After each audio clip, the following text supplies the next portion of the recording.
एक दौर था जब कुछ नाम भारतीय उद्योग की दुनिया में आप कह सकती हैं कि सफलता की गारंटी माने जाते थे। हाँ। बिजनेस मैगजीन के कवर पर उनकी तस्वीरें छपती थीं, उनकी पार्टियों में जाना एक स्टेटस सिंबल था। सही बात है।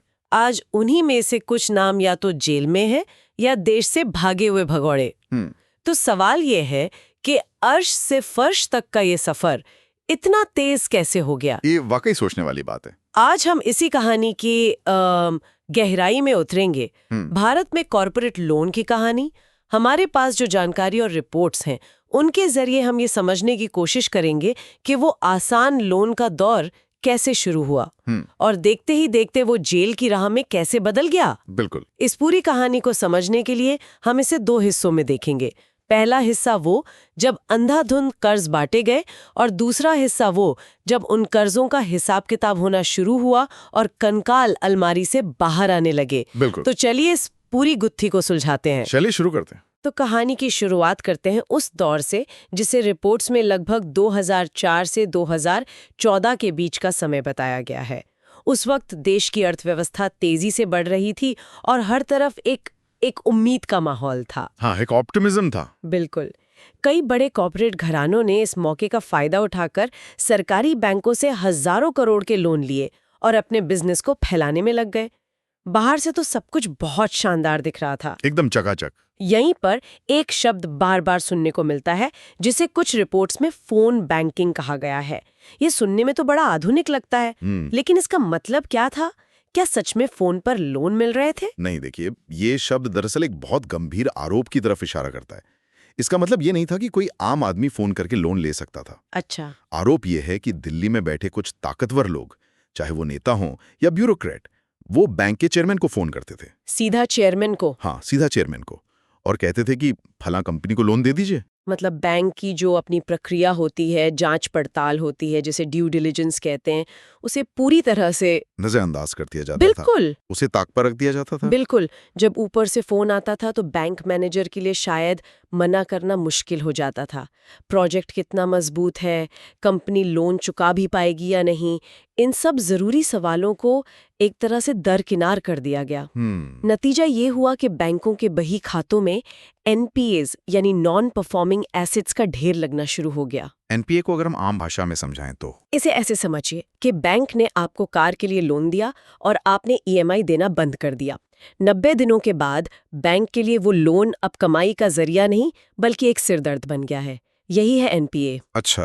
अब कल्पना कीजिए कि यही चीज हजारों करोड़ के स्तर पर हो रही थी। तो मतलब बाहर से तो सब चकाचक दिख रहा था, कंपनियां बड़ी बड़ी घोषणाएं कर रही थीं, लेकिन अंदर ही अंदर एक टाइम बॉम्ब टिक टिक कर रहा था। उस वक्त शायद किसी को इसका अंदाजा नहीं था कि ये कितना बड़ा संकट बनने वाला है। हाँ, क्योंकि जब तक अर्थव्यवस्था तेजी से दौड़ रही थी तब तक ये सब चलता रहा। कंपनियां पुराना लोन चुकाने के लिए नया लोन ले लेती थीं, जिसे बैंकिंग की भाषा में एवरग्रीनिंग कहते हैं। एवरग्रीनिंग? हाँ, मतलब जख्म पर दवा लगाने की बजाय उस पर बस एक और पट्टी बांध दी, ये सोच करके वो अपने आप ठीक हो जाएगा, लेकिन जख्म तो अंदर ही अंदर सड़ रहा था। तो एक तरफ ये अच्छे दिनों का माहौल था जहां लोन आसानी से मिल रहे थे और विस्तार हो रहा था, लेकिन जैसा कि अक्सर होता है, हर पार्टी का एक अंत होता है। 2014 के आसपास आकर ऐसा क्या बदला कि संगीत बंद हो गया और लाइटें जल गईं? 2014 के बाद सरकार बदली और साथ ही हालात को देखने का नजरिया भी। अच्छा। जो समस्या अब तक कालीन के नीचे छुपाई जा रही थी, उसे बाहर निकालने का फैसला किया गया। सबसे पहला और शायद सबसे बड़ा कदम था एसेट क्वालिटी रिव्यू, यानी AQR। AQR, ये क्या था असल में? ये एक तरह की वित्तीय स्ट्राइक थी।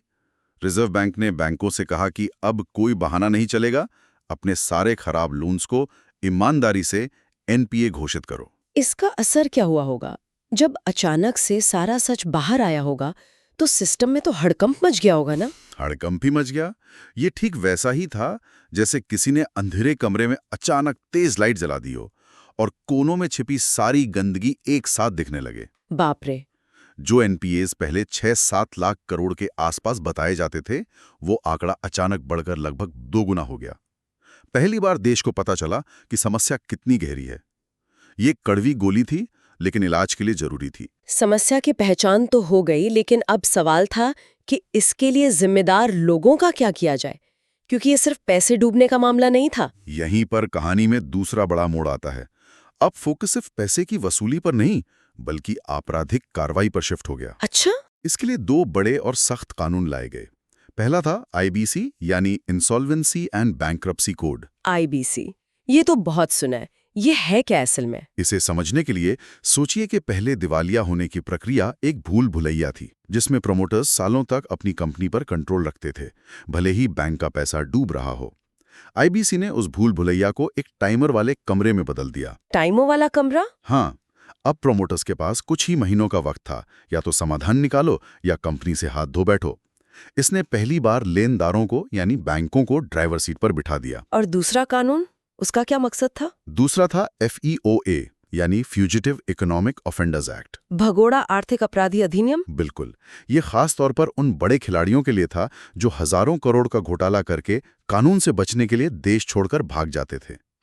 इस कानून ने एजेंसियों को ये ताकत दी कि वो ऐसे भगोड़ों की देश और विदेश में मौजूद सारी संपत्ति जब्त कर सकती हैं, भले ही मुकदमे का फैसला आने में सालों लग जाएं।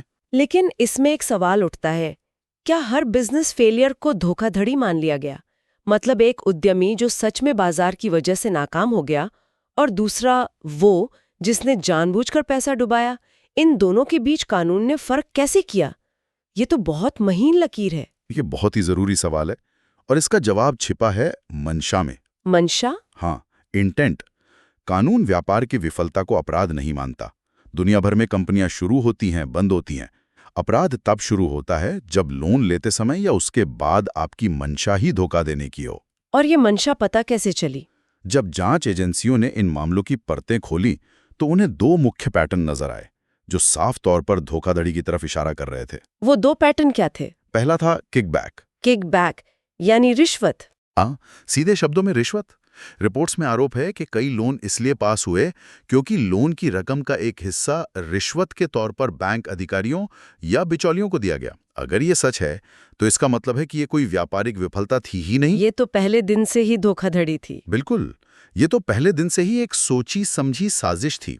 यहाँ मंशा व्यापार करने की नहीं बल्कि बैंक के सिस्टम को धोखा देकर पैसा निकालने की थी। और दूसरा पैटर्न तो शायद इससे भी ज्यादा सीधा है, फंड डाइवर्जन। हाँ, और यहाँ पर कहानी एक साधारण बिजनेस फेलियर से बदलकर एक सोची समझी चोरी की बन जाती है। चोरी की? हाँ, इन मामलों की जानकारी बताती है कि ये सिर्फ फंड्स को इधर उधर करना नहीं था, ये एक पूरा इकोसिस्टम था।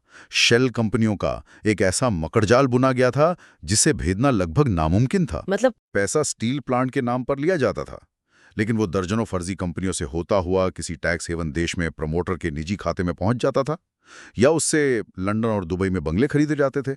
अरे बाप रे! तो लोन लेना तो बस पहला कदम था।